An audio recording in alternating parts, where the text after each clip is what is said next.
tiup lilinnya sekarang juga, sekarang juga, sekarang juga.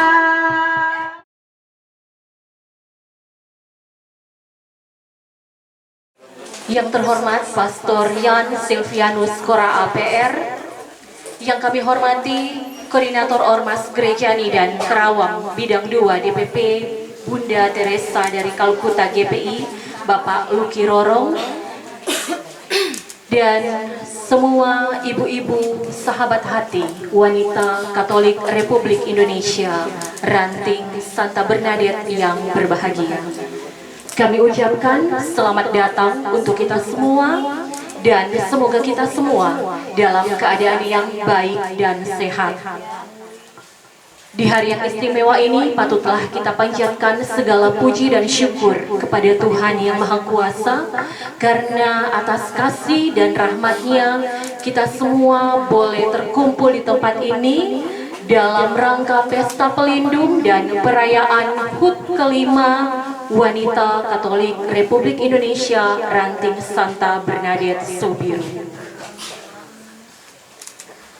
Ibu-ibu sahabat hati yang terkasih dalam Tuhan kita Yesus Kristus, beserta dengan seluruh undangan yang berbahagia, baiklah sebelum kita memulaikan seluruh rangkaian acara kita pada malam hari ini, kita akan menyanyikan Mars Wanita Katolik Republik Indonesia.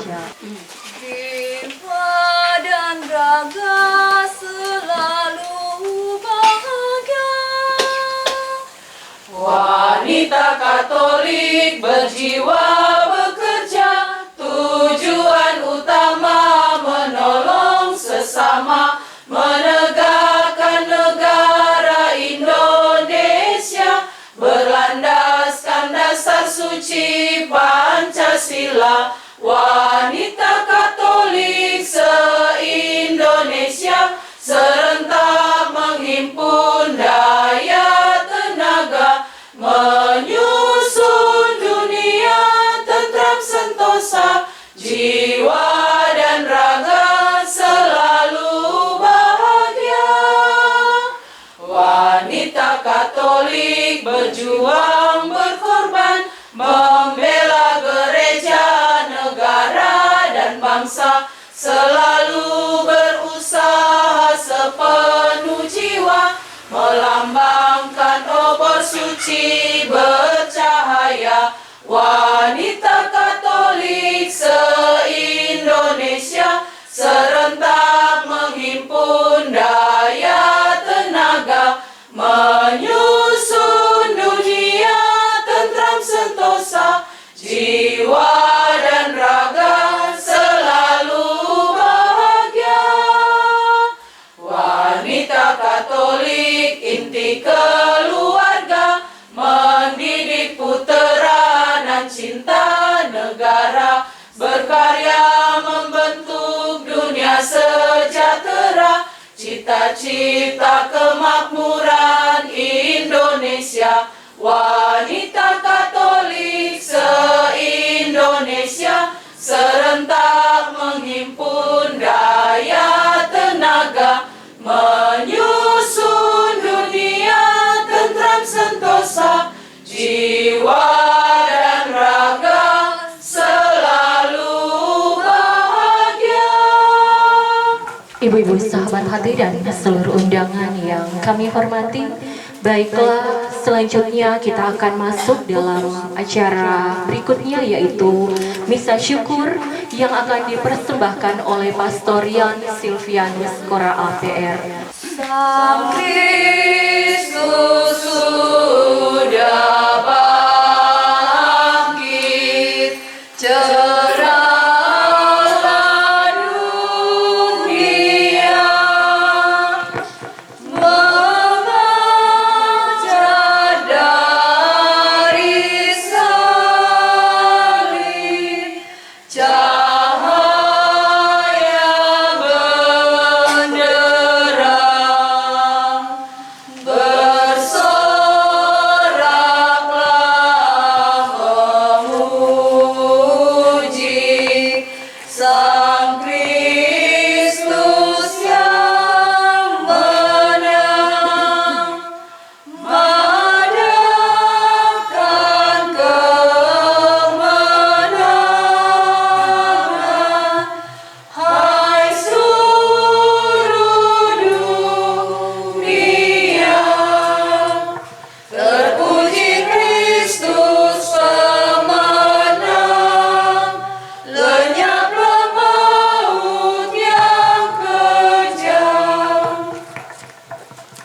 Dalam nama Bapa dan Putra dan Roh Kudus. Kasih dan karunia rahmat Tuhan kita Yesus Kristus, cinta kasih Allah dan persekutuan Roh Kudus bersamamu. Dan bersama roh. Silakan duduk, Bapak Ibu, saudara-saudari khususnya yang tergabung dalam organisasi Wanita Katolik Republik Indonesia. Hari ini orang datang semua untuk merayakan pesta pelindung dari WKRI Ranting Santa atau Santo? Santa dan Santo tetap sama begitu. Tetap mesti ada DPA. Mesti Santo ada DPA itu, nanti itu Santa. Kalau apa itu penulisannya Santa Bernadette Subiru yang tak salah ya. Jadi mesti itu, sebab kita juga tadi lihat sebab macam-macam dibilang. Nah, untuk itu agar supaya orang mengerti, ini memang sebenarnya saya minta tadi kenapa merayakan sebenarnya kemarin, cuma alasan perayaannya dirayakan sekarang. Nah, untuk itu kenapa Ranting ini memilih akan Santa Bernadette Subiru. Mari orang dengar DP riwayat hidup supaya anggotanya boleh angkat tangan yang masuk anggota dari Ranting ini mana? Atau semua? Oh, semua. Memang ada undangan dari cabang, belum datang. Cabang tapi belum hadir. Oh, belum hadir, ya sudah, orang dengar.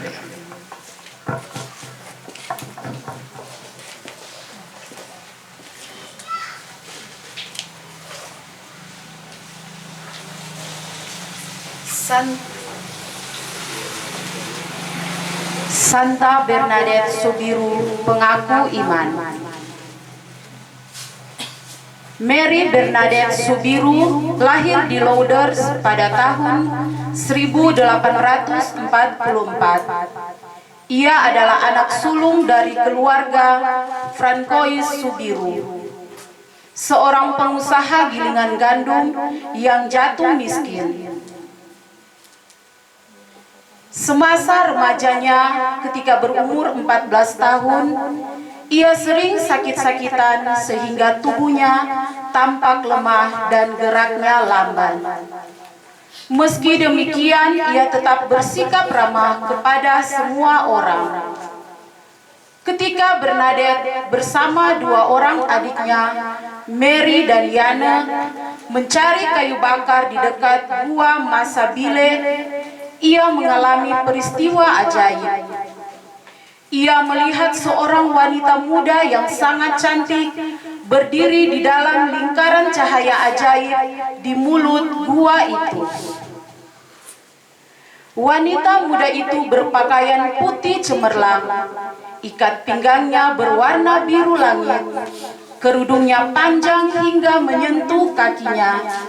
Kedua telapak tangannya saling mengatup di depan dadanya, sementara sebuah rosario yang berkilau-kilauan tergantung pada lengannya.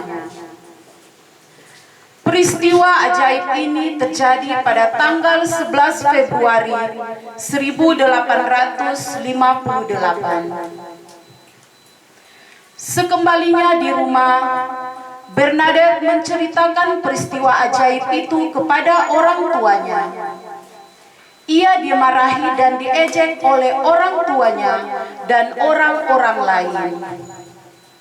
Namun ia terus datang ke gua Masabile sesuai pesan wanita muda cantik itu. Setiap kali ia datang, wanita muda itu selalu menampakkan dirinya.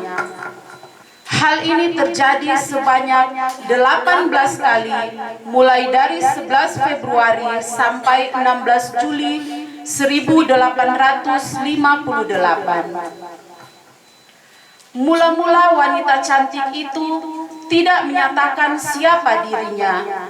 Barulah kemudian wanita itu mengaku, "Akulah yang dikandung tanpa celah," sambil meminta agar orang berdoa dan bertobat, serta meminta agar di tempat penampakan itu dibangun sebuah gereja.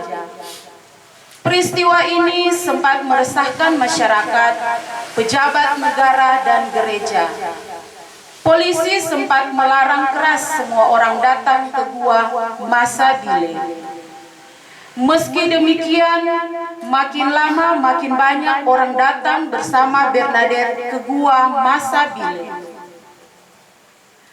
Walaupun mereka tidak melihat wanita muda itu, mereka hanya menyaksikan perubahan wajah Bernadette dan sikapnya yang mempesona memandang Bunda Maria yang tampak padanya. Pastor paroki sempat dan uskup setempat sangat berhati-hati dalam menanggapi peristiwa penampakan itu. Beberapa tahun lamanya Bernadette banyak menderita, baik karena kecurigaan orang-orang yang tidak mau percaya maupun oleh semangat serta perhatian yang berlebih-lebihan dari orang-orang yang percaya. Namun ia menanggung semua itu dengan tabah dan sabar sambil tetap percaya pada Bunda Maria yang menjanjikan padanya kebahagiaan surgawi. Pada tahun 1866, ia masuk biara Suster Caritas di Nevers. Di sini ia terlindung dari gangguan orang banyak, meskipun tetap saja menderita karena sikap tak ramah dari beberapa suster pemimpin biara. Dalam situasi ini, penyakit asma yang sudah lama dideritanya kambuh lagi dan semakin parah. Akhirnya pada tahun 1879, Bernadette meninggal dunia dalam usia 35 tahun. Jenazahnya tetap disimpan dalam biara itu di dalam sebuah peti kaca. Jenazahnya itu tetap berada dalam keadaan utuh dan segar sampai sekarang. Peristiwa penampakan Bunda Maria di Lourdes pada tahun 1858 itu dan banyaknya mujizat penyembuhan yang terjadi di sana sampai dewasa ini menjadikan Lourdes sebagai tempat ziarah teramai dalam sejarah Kristen. Bernadette saksi langsung peristiwa itu, tidak mengambil bagian dalam perkembangan itu. Demikianlah sejarah singkat dari Santa